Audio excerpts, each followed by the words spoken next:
Hello everyone. आज का question है हमारे पास अभिकर्ण त्वरण के बारे में पढ़ने वाले हैं और इसका एक फॉर्मूला क्या होता है, उसका derivation v square upon r ये निकालने वाले हैं। देखते हैं कैसे होता है। क्लास 11 का इंपॉर्टेंट टॉपिक है। हमारे पास एक वृत्त है और इस वृत्ताकार पथ पर एक पार्टिकल है, कण है जो गति कर रहा है। अगर वृत्ताकार पथ पर कण गति कर रहा है तो सपोज अभी कण जो है वो यहाँ पे पी पर है। ये कण इस पथ पर वृत्ताकार पथ पर गति करता हुआ इस जगह आ जाता है, नाम है इसका पी डैश। इसका नाम हम लिख देते हैं पी डैश। अब यहां से हमारे पास ये इस वृत्त का सेंटर है, केंद्र है, और इसको O मान लेते हैं या C मान लेते हैं। और ये जो दूरी है डिस्टेंस स्थिति सदिश के हिसाब से आर डैश हो जाए, आर वेक्टर हो जाएगी। और यहाँ पे ये जो है वो आर वेक्टर डैश हो जाएगी। ठीक है, इसकी स्थिति को बताने वाली चीज है। अब इस पॉइंट के ऊपर अगर हम देखें कि भाई पार्टिकल कण का वेग किधर होगा, तो उसकी स्पर्श रेखा के अनुदिश होगा इधर की साइड, और इसका जो मैग्नीट्यूड है उसको v ले लेते हैं। ये भी एक सदिश राशि है और यहाँ पे स्पर्श रेखा के अनुदिश इधर की साइड v हो जाएगा। ये v है तो इसको v डैश लेते हैं, p डैश हो गया। अगर हम इधर और इधर इनका परिणामी निकालना चाहें तो इधर की तरफ हमारे पास डेल्टा r हो जाएगा। सही है। ये जो ट्रायंगल बना है इसके अंदर हम त्रिभुज नियम का उपयोग कर सकते हैं। इसके अंदर हम क्या कर सकते हैं, त्रिभुज नियम का उपयोग कर सकते हैं। देखते हैं कि ये हमारे पास एक सरल रेखा है जिसके ऊपर वृत्त का केंद्र O आ रहा है। अभी हमें क्या काम करना है कि ये जो वेक्टर है आर डैश वो इधर है, आर डैश इधर है, आर इधर है, और इनका डेल्टा आर विस्थापन जो है वो इधर है। अगर हम P से वृत्त की परिधि पर होते हुए P डैश तक जाते हैं तो इसको दूरी कहते हैं। अगर हम P से डायरेक्ट P डैश जाते हैं, मिनिमम डिस्टेंस तय करते हैं, तो इसको हम विस्थापन कहते हैं। तो ये हमारे पास P पर वेग कितना है, v है, और इस पर वेग कितना है, v डैश है। तो यहाँ पे एक ध्यान देने वाली बात है कि इस जगह पर ये जो वेग है वो इधर की साइड ऐसे कैसे लिख देते हैं। इसकी हमने डायरेक्शन भी नहीं बदली और इसकी जो लंबाई है, जो मैग्नीट्यूड परिमाण को प्रदर्शित करती है, उसको भी हमने नहीं बदला। चेक करो, ये जितना है उतना का उतना ये लिया। सही है। उसके बाद ये जो है डिस्टेंस, ये वेक्टर है, उसको यहां रखा जा सकता है। ये कितना है, v डैश। अब जब यहाँ r से r साइड विस्थापन आ रहा है तो यहां से परिवर्तन जो आएगा वो इधर की साइड आएगा। परिवर्तन जो आएगा वो इधर की साइड आएगा। ये सेम डायग्राम हम उधर भी बना सकते हैं। ठीक है, तो देखते हैं कि इस वेग को इधर लिया, ये जो वेग है वो इधर ले रहे हम, ये जो वेग है उसको इधर ले रहे हम। इसका नाम v डैश है और इसका नाम क्या है, v है। ध्यान देने की बात है, कुछ नहीं है, इसकी जो दिशा नहीं बदली हमने, लंबाई भी नहीं बदली और यहां रख दिया, इसको उठाया यहां से और यहां रख दिया, बस इतना सही। अब इनका परिणामी क्या हो जाएगा, डेल्टा v हो जाएगा, वो इधर की साइड डेल्टा v। अगर हम इन दोनों को बड़े ध्यान से देखें तो दोनों एक जैसे हैं, तो हमें डायग्राम एक साइड ही बनाना है, इसलिए हम इसको हटा देते हैं। अब ये दोनों त्रिभुज एक जैसे हैं, इनको देखना है। इस त्रिभुज में अगर ये कोण थीटा है या डेल्टा थीटा है तो ये वाला कोण भी कितना रहेगा, डेल्टा थीटा रहेगा। अब इनके नाम दे देते हैं, सी पी हो गया, पी डैश हो गया, इसका नाम दे देते हैं जी एच और आई। हम इन दोनों को त्रिभुजों को एक जैसा दिखे इसके लिए इसको 90 डिग्री से मोड़ देते हैं। चेक करो कि अगर हम इसको 90 डिग्री से मोड़ देते हैं तो जी यहां पे आ जाएगा, जी यहां पे आ जाएगा, और v डैश और आई कहां जाएगा, ऊपर जाएगा। ये रह गया v डैश, ये g है और ये i है। भाई इसको हमने ऐसे किया तो ये वाला जो h रहेगा वो क्या होगा, नीचे आ जाएगा, तो ये h नीचे आ गया। ऐसा करने पर हमें जो चीज समझना चाहते हैं वो आसानी से समझ में आ जाएगी, क्योंकि ये त्रिभुज और ये त्रिभुज एक जैसा दिखेगा। तो ये जो नीचे आया वो वे कौन सा है, v, ये v हो गया, और यहां से h से i की ओर, यानी कि इधर से इधर की ओर क्या है, डेल्टा v, और ये कौन क्या है, डेल्टा थीटा। पता चली क्या किया हमने, अभी भी देख लो, मैच कर लो, जी और आई के बीच में वी डैश है, ये जी और आई के बीच में वी डैश है, सही है। जी और एच के बीच में वी है, जी और एच के बीच में वी है, और एच से आई की ओर डेल्टा वी है, ये एच से आई की ओर डेल्टा वी है। बिल्कुल सिंपल बात, कोई प्रॉब्लम ही नहीं है। इसको थोड़ा सा घुमा दिया 90 डिग्री से और यहाँ डायरेक्शन में, ऐसा करने पर ये त्रिभुज और ये त्रिभुज एक जैसे दिखने लग गए। तो ये अगर सब एक जैसे, ये कोण एक जैसे है, तो भुजाओं का अनुपात भी बराबर होगा। अगर भुजाओं का अनुपात बराबर होगा तो हम उसका उपयोग अभी के अंदर त्वरण ज्ञात करने में कर सकते हैं। एक बात। दूसरी बात कि अगर ये नियत चाल से गतिशील है, तो चाल तो नियत है, तो त्वरण होगा क्या?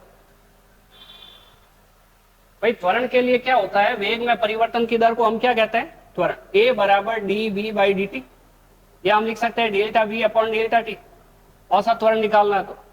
अगर चाल बराबर v2 माइनस वी1 और t2 माइनस t1, अगर चाल बराबर है तो सोचा ये 25 है माइनस ये भी 25 है अपॉन t2 माइनस t2, कितना भी हो जीरो ही होगा। मान लो t आ गया, जीरो ही होगा, सही है क्या? तो हम ये बता रहे हैं आपको कि इसकी स्पीड बराबर है, नियत चाल से गति कर रहा है। अगर नियत चाल से गति कर रहा है तो क्या इसके अंदर त्वरण होगा? इसके हिसाब से तो नहीं होगा। लेकिन ध्यान ये देना है कि वेग जो बनता है वो परिमाण और दिशा दोनों से मिलकर बनता है। यहाँ पे तो हमने खाली परिमाण ही लिया है, संख्यात्मक मान ही लिया है, हमें दिशा को भी काउंट करना होगा। क्या दिशा बदल रही है क्या? पी पे देखो वेग की दिशा इधर है, क्यू पे वेग की दिशा उधर है, तो दोनों पे दिशा बदल रही है कि नहीं बदल रही? अगर दिशा बदल रही है तो त्वरण होगा। क्या बात समझ में आई? कण नियत चाल से गति कर रहा है फिर भी उसमें त्वरण है। त्वरण क्यों है? क्योंकि उसकी दिशा हर पॉइंट पे बदलती जा रही है, हर एक पॉइंट पे बदलती जा रही है, दिशा हर एक पॉइंट पे बदलती जा रही है। समझ में आई बात? तो चलो इसको वापस मिटाते हैं और इसी चीज का उपयोग करते हैं। त्वरण का सूत्र बोलो क्या हो सकता है? वेग में परिवर्तन की दर, वेग बटा समय, ये भी ठीक है। तो हम पहले करते हैं औसत त्वरण। क्या करते हैं? त्वरण। डायग्राम हमें बहुत आराम से समझ में आ चुका है, एक डिटेल समरी के हिसाब से वापस दे देते हैं। एक वृत्ताकार पथ है जिसके ऊपर एक कण चल रहा है, जिसकी चाल नियत है। चाल नियत है तो त्वरण तो नहीं होगा, लेकिन उसकी दिशा में लगातार परिवर्तन होने की वजह से त्वरण होगा। पी पॉइंट यहां से सदिश ये रहेगा आर डैश, आर वेक्टर इधर रहेगा। ये जब घूम के यहां पर आ जाता है कण, तो इधर आर था, इधर आर डैश है, विस्थापन कितना हो गया? डेल्टा आर हो गया, ठीक है। तो इसके पी पॉइंट पर वेग कैसे निकालें? पी पॉइंट पर स्पर्श रेखा खींच लो। पी डैश पॉइंट पर वेग कैसे निकालें? पी डैश पॉइंट पर स्पर्श रेखा खींच लो। अब हमारे पास ये दो वेक्टर है, तो सीधी सी बात है इनका भी कोई कोई परिणामी होगा, इनके बीच में भी कुछ ना कुछ अंतर होगा। भाई वेग में परिवर्तन हुआ है तो अंतर तो होगा, तो ये आ गया अंतर डेल्टा वी। अब डेल्टा वी में टी का भाग दे दोगे, त्वरण आएगा कि नहीं आएगा? उसी त्वरण को हम क्या कहेंगे? सही है। तो दिशाओं के हिसाब से इसमें त्वरण आ जाएगा। इस वे को इधर लिखा, इस वे को इधर लिखा और दोनों का अंतर देख लिया। अब कोई यहां से समझना चाहता, ओके कोई प्रॉब्लम नहीं है, इस डायग्राम की जरूरत नहीं पड़ेगी। लेकिन आप लोग पहली बार समझ रहे हो तो हम क्या करते हैं, इस डायग्राम को 90 डिग्री से मोड़ देते हैं। 90 डिग्री से मोड़ते ही ये वी डैश ऊपर चला गया, ये इधर आ गया और ये सीधा हो गया। ये दोनों त्रिभुज, ये आर वाला और वेग वी वाला एक जैसे दिखने लगे। इनका अनुपात समान है। अनुपात समान है तो इनकी भुजाओं का अनुपात भी समान रहेगा। औसत त्वरण बराबर होता है वेग में परिवर्तन बटा परिवर्तन में लगा समय। तो चेक करो, औसत परिवर्तन त्वरण को ए से रिप्रेजेंट कर लिया, delta v upon delta T, delta v upon delta T. समय अंतराल अत्यल्प हो, अति सूक्ष्म हो, सही है। डेल्टा टी का मान बहुत कम हो, सही है।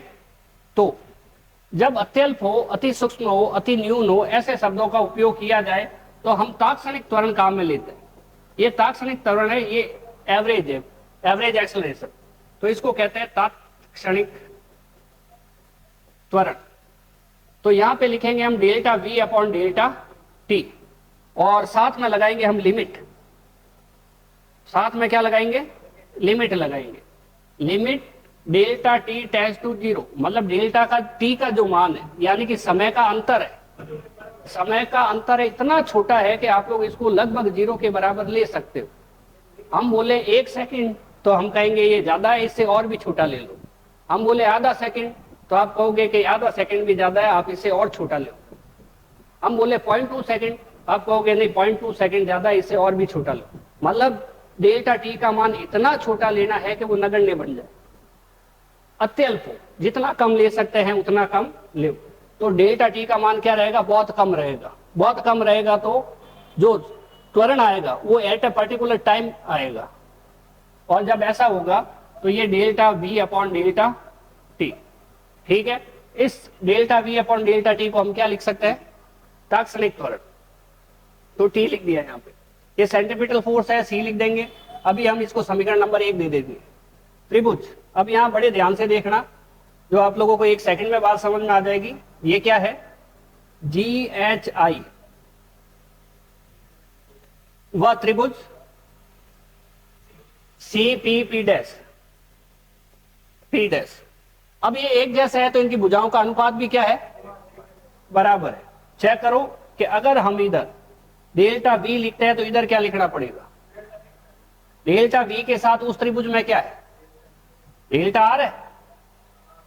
जो इधर डेल्टा वी है वैसा ही तो डेल्टा आर है।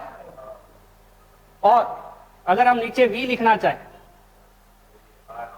तो यहां पे क्या आएगा, आर आएगा। इनकी जरूरत है अभी हमें, तो क्या यहां से डेल्टा वी का मान नहीं निकाला जा सकता, बोलो क्या आएगा, डेल्टा आर बटा आर इंटू वी, ये वाला मान यहां रख देंगे। सही है, यहां से डेल्टा वी का मान निकालेंगे और इस जगह रख देंगे। पहले डेल्टा वी का मान निकालते हैं, देखो डेल्टा वी बराबर डेल्टा आर बटा आर इंटू वी। सही है क्या, डेल्टा वी का मान इसमें समीकरण 1 में रखते हैं, तो डेल्टा वी, समीकरण 1 को देखो क्या है, समीकरण 1 है हमारे पास तात्क्षणिक त्वरण बराबर limit delta t tends to 0 और साथ में delta v upon delta t. क्या ये दिख रहा है, क्या दिख रहा है, यहाँ पे डेल्टा टी तो नीचे पड़ा रहने दो, यानी कि डेल्टा टी तो नीचे पड़ा रहने दो, ऊपर जो डेल्टा वी है, हाँ ये रहा डेल्टा वी है, उसकी जगह हमें क्या काम करना है, इसका मान रख देना है। मान है अपने पास, ये बोलो delta r v upon are.